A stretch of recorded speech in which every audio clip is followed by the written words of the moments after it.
Welcome to the Pet Loss Companion. I'm Ken Dolan-Del Vecchio. I'm here with my friend and co-author, Nancy Saxton-Lopez, and this is a program that we do every Thursday from 6 p.m. Eastern Time until about 6:30. And it is a way that we can extend the reach that we originated with our book, The Pet Loss Companion, Healing Advice from Family Therapists Who Lead Pet Loss Groups. And what we do a lot on this program is we read letters from people who are audience members, and we share their stories, and we give some comments and recommendations on what they've shared with us. Also, if you would like to send us your story, please feel free to do that. You can reach me at kenddv@gmail.com and Nancy at nsaxtonlopez at csmpc.com. That's nsaxtonlopez at csmpc.com. You can also send us a recommendation for a topic or a recommendation for a guest, and we're happy to receive all your input. And also, if you send us your story, please let us know if it's okay to share. And we also are building another vehicle for sharing, and that will be available shortly. And so also tell us if it's okay for us to share your story and our response in text form. It's absolutely okay if you tell us that you don't want us to share or you want us to share parts or whatever. We will respond to you. One or both of us will respond in any case to your note to us. And we only share first names in any case. You can support our program in a number of ways through Venmo, PayPal, monthly subscription. All this information, I might have already said this, is in the description that's attached to the broadcast or the replay. This program is a friend of Dakin Humane Society, which is in Springfield, Massachusetts. It's a wonderful program that does all kinds of things, starting with shelter and adoption services, but a lot of different kinds of programs they offer, one of which is a cost-free Zoom pet loss support group that I facilitate. Is on the second Tuesday of the month. It runs 6 p.m. to 7:30 p.m. Eastern Time. It is completely cost-free. You don't pay anything to be a part of this group or this meeting, and the RSVP link is linked in the description. I will tell you that it's a good idea to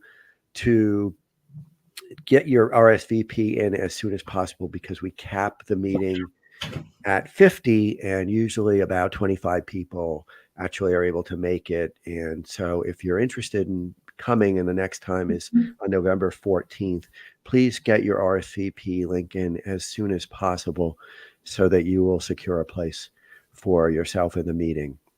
Please consider subscribing to our program on YouTube. That's really, really helpful in that it helps other people gain access. It raises the program's profile when people are looking for these kinds of resources.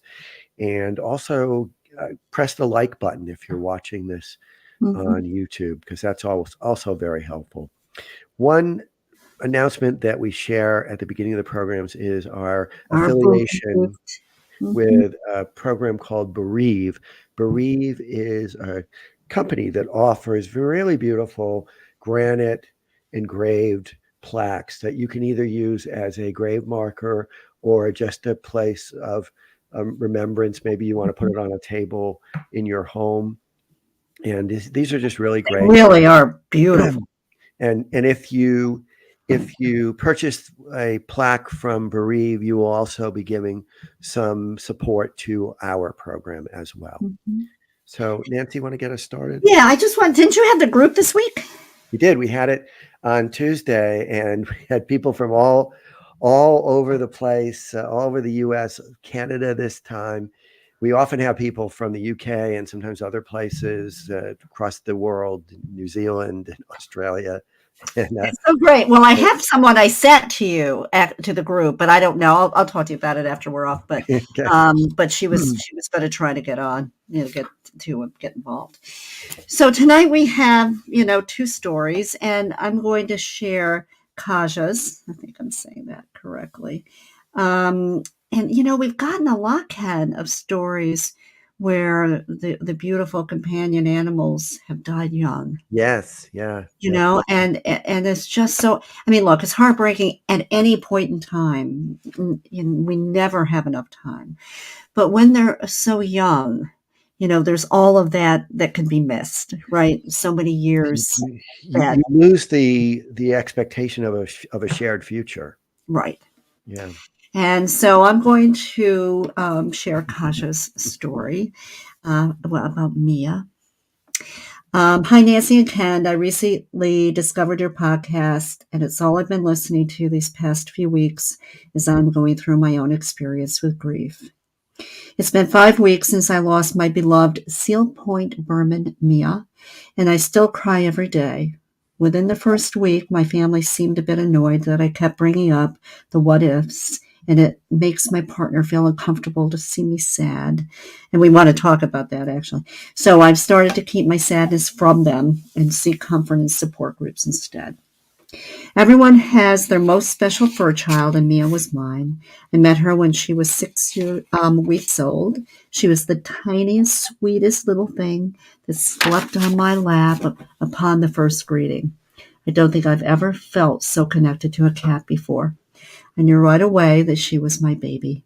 She was the runt, so my breeder kept her with her mother for 6 months to make sure she was healthy enough to come to her new family.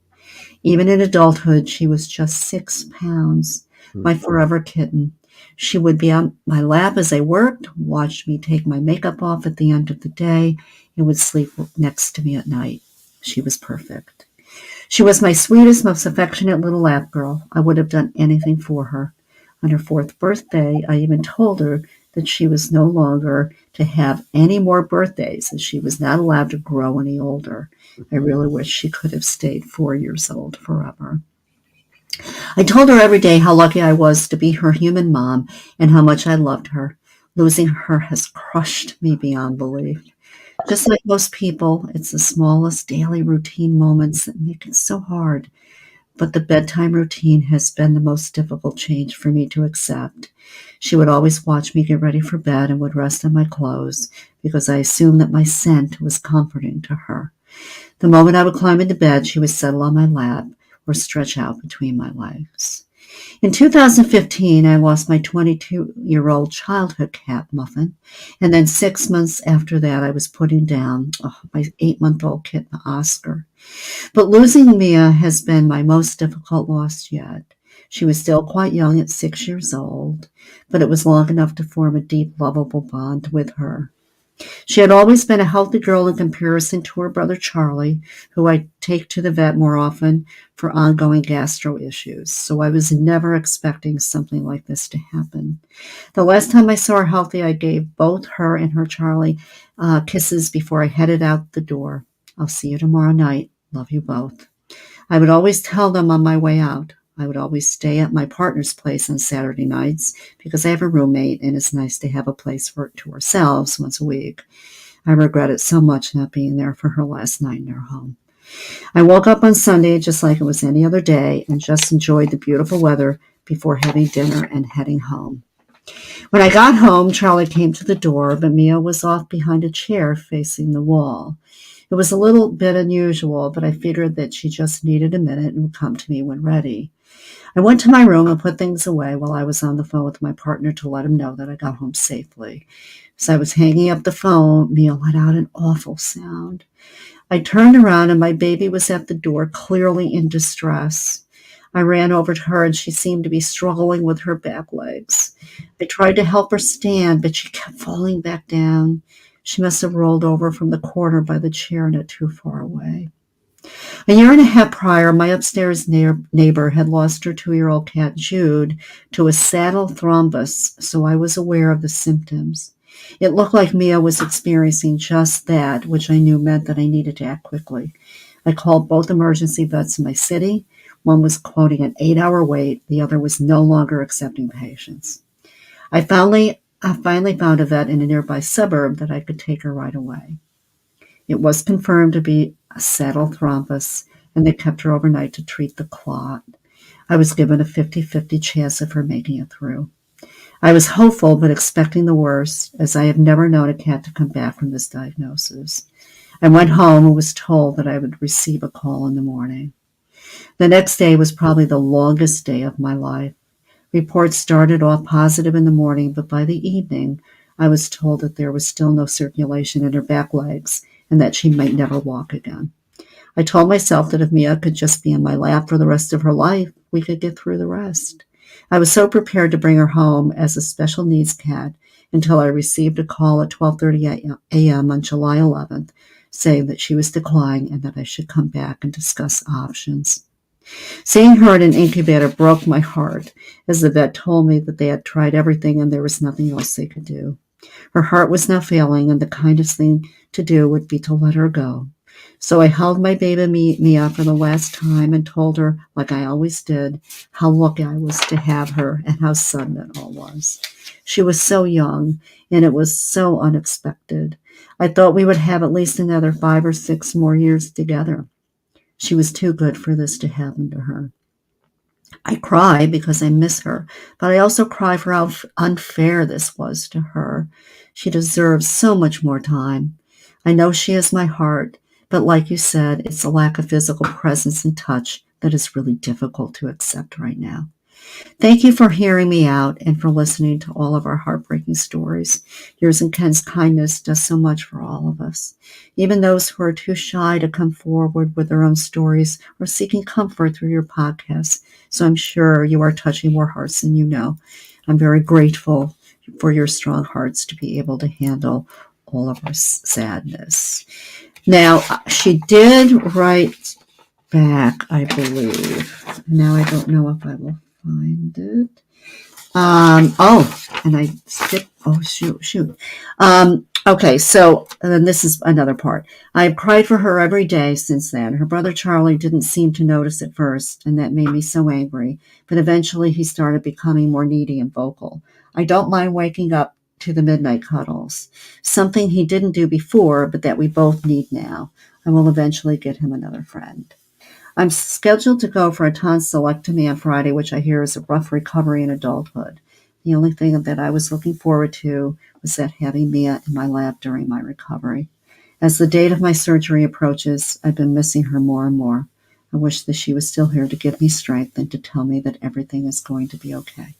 I wanted to share my story with you because I've been searching for one that is similar to mine.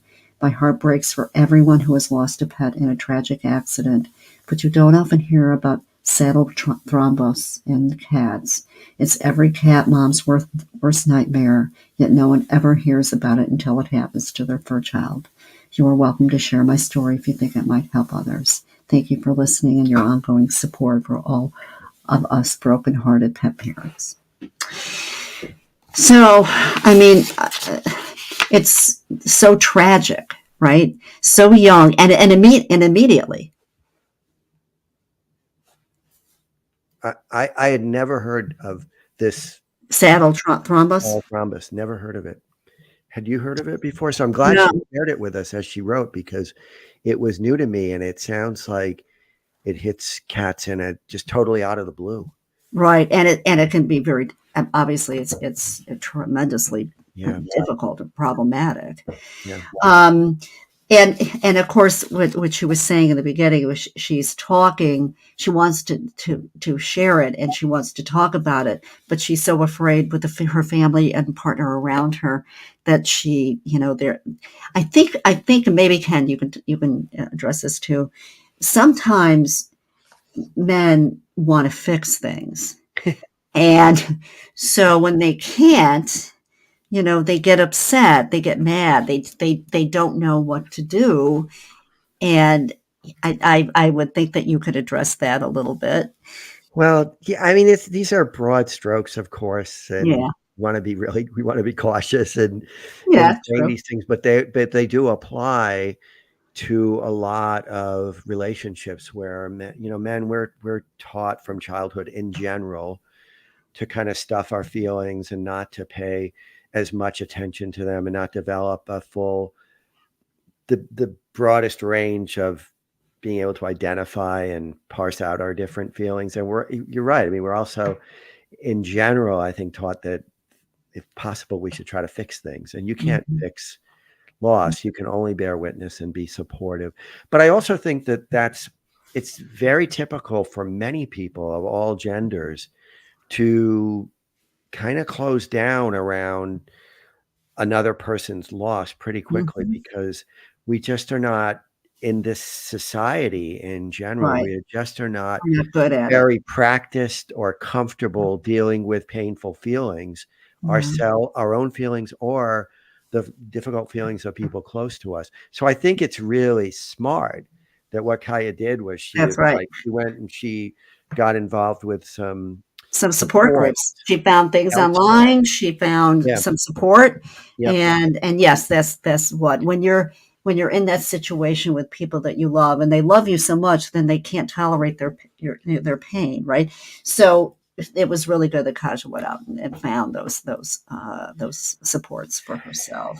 Yes, and yeah, another thing she said that the grief is kind of escalating as she gets ready for surgery, and that makes sense too, because it's And, another stress, and it makes her feel vulnerable, and when we feel vulnerable, we're more likely to feel greater distress about things that are pressuring us, and so that makes sense as well. And I think it's one of the things that's so good about her story and many stories is that when you are able to identify your feelings, when you're able to put them into words, it does give you a little bit of control, yep. a little bit of control over them, a little bit of mastery over them. And to be able to write it out can be helpful Oh, so for the cathartic. same reason, because it gives you some perspective. And so it's so powerful that she's doing all this, that she wrote it out, that she's looking at the ways that current circumstances are evoking even more Mhm. of her grief. Grief goes up and down in any case, And but for periods of time, right? I yeah, mean, there's no set no time set period of limit, time. right? It comes and goes. Yep, yep, And so, of course, she would want Mia in her lap, right? yep, That's what she was looking forward yep, to just recover with her, right? yep, And yep. that was so difficult. But Kaja, we really appreciate, and we appreciate how thankful she has been to us too, Oh, and, absolutely, yeah, uh, and that she's willing to share her story, which yes, can be so thank painful. her. So we're going to move on, and we're going to share Rifal's story. And this is about her cat, Ginger, who is a beautiful little cat. Oh, Show some very pictures of sweet. Ginger. Oh, with a croissant. That's very good. And she writes, "Hello, Ken and Nancy. Let me introduce myself. My name is Rifal, and I hope I'm saying her name correctly. And I'm from Saudi Arabia. Apologies in advance for my English, as it's my second language, and no apology necessary. It's Right. She writes beautifully, and my Arabic is not very good. So No, fact, it's non-existent. So I right. have great admiration for her. And so she writes, I'm a rescuer who has more than 20 cats, and the numbers are still increasing. I rescue cats and adopt them in my house and yard, which I've turned into a shelter. I have 7 babies in the house, my beautiful kitties, Puffy, Ginger, Naomi, Silver, Leo, Tinkerbell, and Kiri. They are my life, my everything. I always tell everyone that they're my kids, and I'm always referring to them as my kids. I'm their mom. They are my children. I would never imagine the day I would lose any of them, but my life turned upside down, and the light and sunshine has gone on this day, the 16th of July, summer of 2023. What a cold, dark summer. I would never imagine the ending of my babies would be in this tragic way. I thought we would age together until we were able to celebrate 20 years or even 16 years. But unfortunately, I lost my baby, Ginger, at 9 years to kidney Mhm. failure. We received the news on the 13th of July, but it all started on May 1st, or it all started in May. I'm sorry. I have noticed my baby lost weight and thought it was just a dental issue, as I noticed his teeth were bad. The vet also did test on his kidney and liver functions, and they came out fine. The values were normal, and he was prescribed a mouthwash. Fast forward 1 month later, in June, again, we did blood testing for kidney and liver, and deep cleaning of his teeth that required anesthesia as his his mouthwash didn't work out. And everything came back normal. After the dental cleaning, he was eating well and was coming back to the Ginger who we knew, finishing his food and sneaking his siblings' food and pushing stuff down. Typical orange cat. I don't know exactly what that means, but I missed him so much. And I was so happy that he was back to his old self. After several weeks, we noticed that he had stopped eating and wasn't gaining weight. So I thought it might take some time to gain all the weight back that he had lost. Unfortunately, on the 13th of July, we were shocked by the values of his kidney function and unfortunately diagnosed with kidney failure. It makes sense now that the day before he stopped eating, he was completely exhausted. He wasn't my baby, and I knew my fighter and spicy Ginger. He wasn't himself. Mm. It happened through the weekend. We were just crying so much, and we had to take him on the weekend, spending more than 8 hours for his infusions, and we never left his side. Unfortunately, on the 16th of July, it was a Sunday. I had to go to work, and my sister was on summer vacation from university. She took Ginger to his appointment, and I was talking with her on the phone, and Ginger seemed to scream, meowing loudly. So she hung up and took him immediately to the vet as an emergency case. He stopped breathing. I Mm. called her again many times, but she didn't pick up, and I felt something wasn't right. I called the reception at the vet's office, and they told me that my baby Ginger was passing away, and I could hear my sister screaming in the background. Oh, God. I drove like crazy from work because something was happening to her, and when I arrived there, my mind couldn't accept the fact that she had passed away.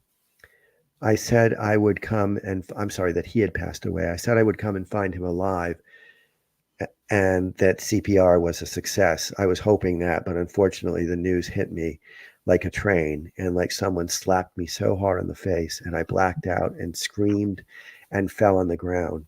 I couldn't stand. The stuff went out of my lungs and I fell down to the ground. The staff were really kind and helped me to get up to walk to the room where my baby lay dead, and my sister was on the ground just crying and screaming. I could never erase his memory from my head. Lying there, lifeless and dead, she's seeing the image. My sister screaming, holding him, calling for him. And I lost it, and I had to just sit on the ground. I couldn't stand up, but I had to carry my baby and my sister to break the news to our family at home. And we spent the next 12 hours saying our goodbyes. We couldn't believe it. He looked like he was sleeping, which gave me some relief that he wasn't suffering anymore. Mm. But he left me and his furry siblings, especially Leo, whose companion was Ginger, and Ginger was his godfather. They did everything together, from playing and eating and learning new tricks. After Ginger's death, he searched for comfort, and as he was grieving sadly with us, it was clear he was grieving. He's better Mm. now, but my world is crushed. Mhm. I felt like a mom who lost her child. I didn't even have the time to realize his illness. It was just 3 days when he was diagnosed, and then he passed on the 16th of July. I tried my best in those 3 days, and I had consults with 5 vets, and I bought all the renal food and supplements and stayed overnight next to him. So I was really grateful for those 3 days. We had been so close. We were cuddling and snuggling and giving a lot of kisses and hugs, and we slept together one last night before he passed away. I'm lost. I don't want to move forward, but it's like I have to because Ginger wouldn't accept for me to be this sad. Whenever he saw someone sad and crying, he always gave them massages. But at the time, Needing. I need him so badly because of my sadness, my baby was so precious to me.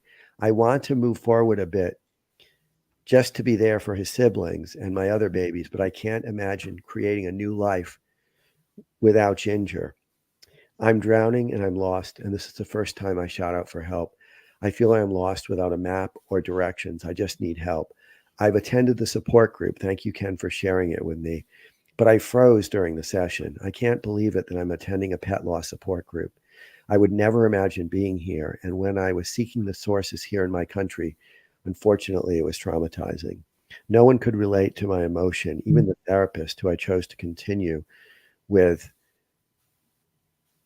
because she had a cat for 15 years that she lost, but she couldn't connect with my emotion, my devastation, my sadness, my broken heart. So that's why I'm seeking help from you guys. I need to be there for my babies. They need me and my rescues. Everyone needs me, so I need to be strong for them. That's why I'm being very open and vulnerable and asking for help. Please, what can I do? Thanks so much, and please feel free to share my story. And sorry for the long email. All love and support. That's fine, Rifal. Yeah, It's fine. absolutely. I have to give it to her. What an amazing person and her family in creating a shelter and taking care of all these little Yeah, cats. yeah. It sounds like she and her sister are working Yeah, on that a lot. And what a beautiful little cat yeah, Ginger was. yeah. And And it's interesting because she loves all of them, but Ginger just touched her in a mhm, different yeah, way, yep. right? As you know, we always have those relationships that are so special that I call them my familiars, you call them Mhm. your soul Soul, animal. heart dog, Yeah. heart cat, soul dog. And it's Uh, unfortunate, once again we hear that she looked for help and she I know. didn't find it from the therapist who she spoke with. It wasn't of great help. She participated in the meeting, and I'm hoping that even though she froze and she felt like she couldn't contribute that time, that it was of some help to her, because sometimes it's just helpful for people to be present with others and hear their stories as well. Well, but we hear this a lot, and of course, she does live in a different country, Yep. and we're not 100% sure. Cultures are different in different Yep. Yep. countries. Um, I mean, at the vet, they were able. I mean, they had the staff had no issue with them just being there and demonstrating their grief, right? Yep. Yep. Being on the floor and being with Ginger, Yep. that's great that could happen. Yeah, I can relate to it. I know Yes, I know. that's true.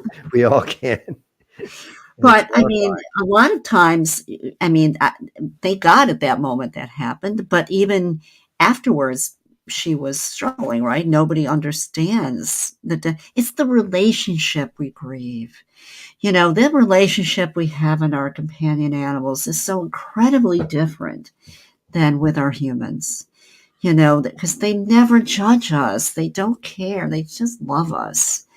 And It's a so, very uncomplicated, yeah, simple mhm, relationship. And yeah, exactly. pure. There's no betrayal. There's no No. lying. No, there's no screaming or calling names or, Yeah. you know, I mean, it's so different, and it's the relationship that you grieve. Yep. And people that don't have animals or don't care about them don't understand, you know? Yeah. And some people who should understand and I always come back to Yes. this, the therapist isn't particularly empathic. It's really disturbing to me. And I hope that Rafal has Yeah. found her way and Right. is making, I mean, what she needs to do is what we all need to do, which is to just keep going, to just One keep foot in doing the front of best the we other. can. Mm. And we're happy that she wrote to us and shared what she was going through. And hopefully doing that offered some degree of perspective too, because just writing about it can be helpful and getting it out of ourselves. But it sounds like she's got a lot of other animals to pay To take attention care of. to, and I'm hoping that she's able to feel strong enough to keep doing the great work that she. She will do it in memory of Ginger, right? That's one way Because of looking at it. Yeah. Ginger would want her to take care of all of his pals. Yep. Yep. So we want to thank Rifal and Kea for sharing with us, and we hope they're doing okay and they've found some degree of peace. Yes, our hearts go out to them. And we will remind you once again, please consider subscribing on YouTube if you haven't done that, because it just helps other people to gain access to the program. If you find value in it, and you think others will, that can be helpful. Yes, please. Thank you. Bye, Take Nancy. See you. See you next week.